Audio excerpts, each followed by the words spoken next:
Terima kasih untuk Anda masih bergabung bersama dengan kami dan di segmen ini kita akan review jalannya perdagangan di sepanjang hari ini dan di mana indeks harga saham gabungan menguat sangat terbatas ketika menembus level intraday tertinggi di 8.351 dan saat ini kami sudah terhubung melalui Zoom bersama dengan Bapak Yosef Gawitua selaku founder of Namura Fund. Kita akan langsung sapa saja Pak Yosef. Selamat sore, apa kabar Pak?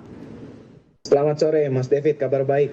Terima kasih Pak Yosef sudah meluangkan waktu. Kita sudah sampai kembali di perdagangan akhir pekan. Ada beberapa catatan hari ini Pak. Penguatan signifikan terjadi di sesi pertama.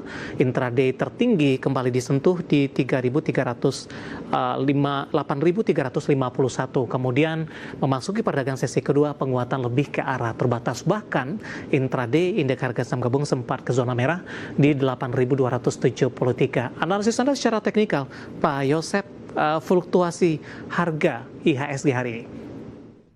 Kalau misalnya melihat apa yang terjadi dengan IHSG hari ini bisa dibilang sebenarnya pembagian dari postur yang menopang IHSG-nya ini cukup balance nih antara saham-saham bisa dibilang old stock generation, itu saham-saham seperti BCA, BRI Mandiri dan beberapa saham konglomerasi yang belakangan ini menopang IHSG. Sebenarnya ini cukup menarik. Ini kan IHSG all time high lagi ya kalau misalnya hari ini ditutup positif ya.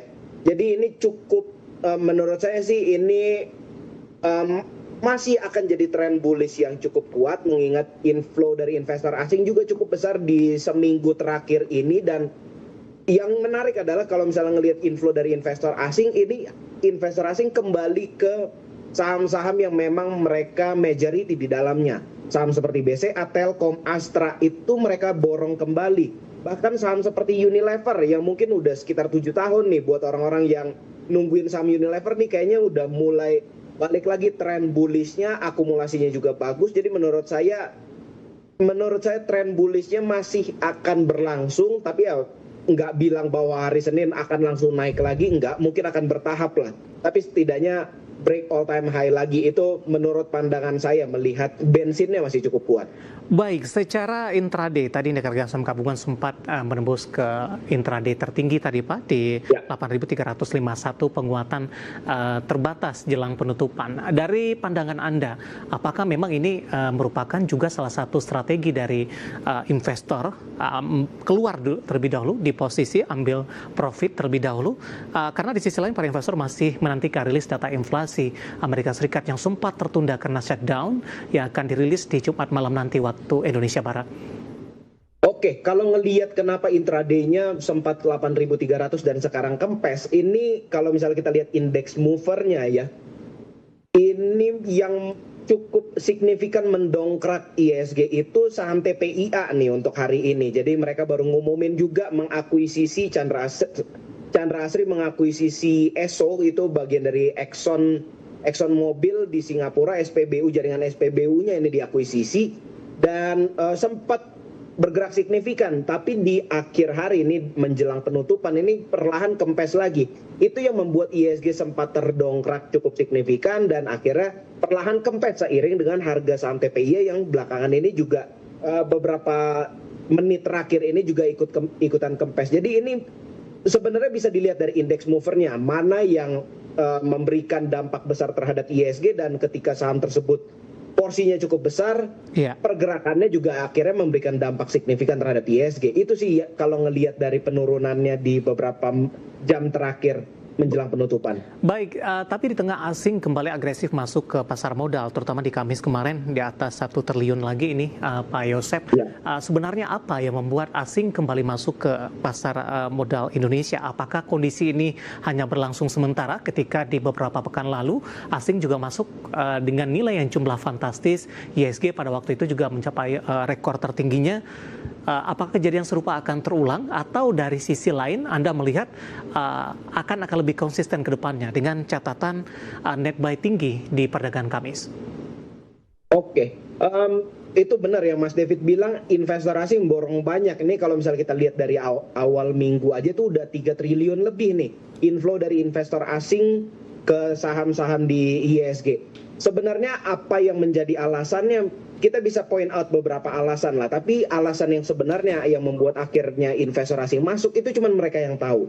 Jadi yang kita bisa lakukan itu ya being adaptif aja dengan saham-saham yang tercatat masih diborong sama investor asing.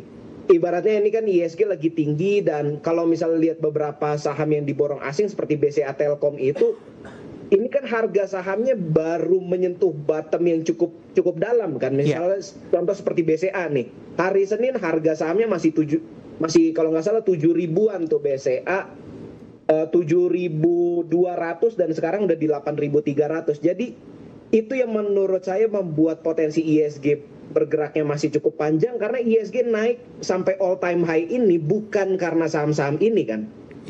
Jadi ini ada tren kembalinya saham-saham seperti BCA, Telkom, Unilever, dan lain-lain ini menurut saya bisa menjadi daya dorong tambahan untuk ISG bisa break all time high yang baru. Itu menurut saya kenapa cukup optimis dengan ISG masih akan naik. Oke, yang sebelumnya hanya ditopang oleh saham konglomerasi, dan kali ini dorongan dari perbankan kontribusinya bertambah, begitu ya, Pak Yosef. Baik, kita ke BBCA boleh tidak Pak? Hari ini berbalik melemah di 8.275, sempat ke 8.375. Dari posisi jelang penutupan hari ini, bagaimana analisis dan rekomendasi untuk Anda untuk BBCA? Tekanan asing paling besar terhadap BBCA jika dibandingkan dengan perbankan big cap lainnya. Oke, kalau misalnya dilihat dari awal minggu, ini data hari ini belum keluar, tapi kalau misalnya melihat spesifik dari Senin sampai Kamis, inflow investor asing di saham BCA itu 2,5 triliun. Ini yang terbesar di minggu ini.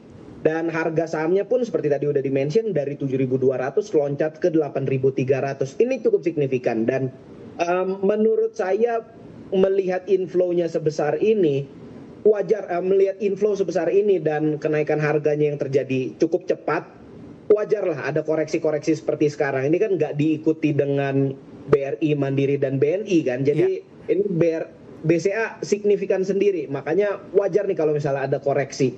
Jadi kalau pandangan saya justru ketika investor asing masih tercatat inflow dan harga saham terkoreksi, justru di situ momen untuk kita bisa entry lagi di saham BCA. Baik, level entry yang direkomendasikan untuk BBCA dengan posisi penutupan di zona merah di hari ini, Pak Yosef?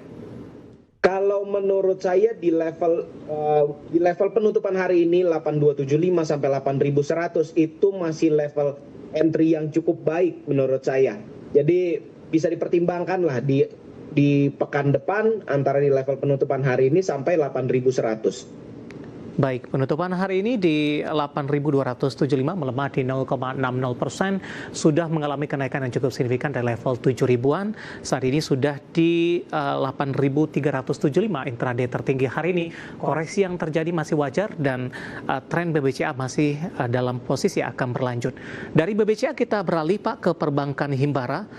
Hari ini kompak mengalami penguatan Pak. BBRI yang lajunya agak tertahan, penguatannya terpangkas di 0,79%, BBNI menguat di 3,07%. Sementara dari sisi kinerja untuk BBNI yang rilis hari ini, apakah di luar ekspektasi atau melebihi ekspektasi? Respon dari investor tampaknya lebih ke arah positif ini Pak untuk BBNI. BNI ya? Ya. Oke. Kalau misalnya melihat dari pergerakan investor asingnya sendiri, sebenarnya satu-satunya bank Himbara yang diborong sama investor asing itu Bank BRI. Itu inflow dari investor asing sekitar 120 miliar dari awal pekan.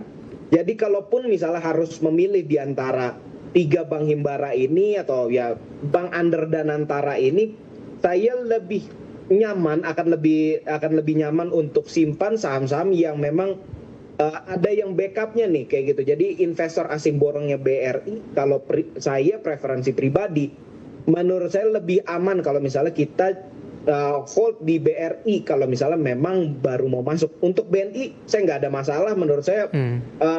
Untuk Bank Himbara kayaknya yang bergeraknya signifikan dari awal minggu ya BNI ini kayak gitu. Jadi untuk BNI sih bisa di hold aja. Kalau untuk level yang bisa diperhatikan itu di level 4.100 itu bisa dijadikan level support, dan targetnya mungkin resisten terdekat di 4.600. Itu untuk BNI. Baik, penutupan hari ini di 4.370 menguat di 3,07% pemirsa. Analisis dan rekomendasi dari beberapa saham perbankan big cap yang hari ini lebih cenderung bergerak mix. BMRI, BBRI, kemudian BBNI masih menguat cukup signifikan, sementara BBCA hari ini koreksi sehat di 0,60% di level 8.275. Baik Pak Yosep, kita akan jeda terlebih dahulu Pak. Nanti kita akan coba lihat saham pilihan apa saja yang Anda rekomendasikan dan juga update penutupan pergerakan indeks harga saham gabungan di sesi kedua hari ini. Dan pemirsa, kami akan segera kembali sesaat lagi.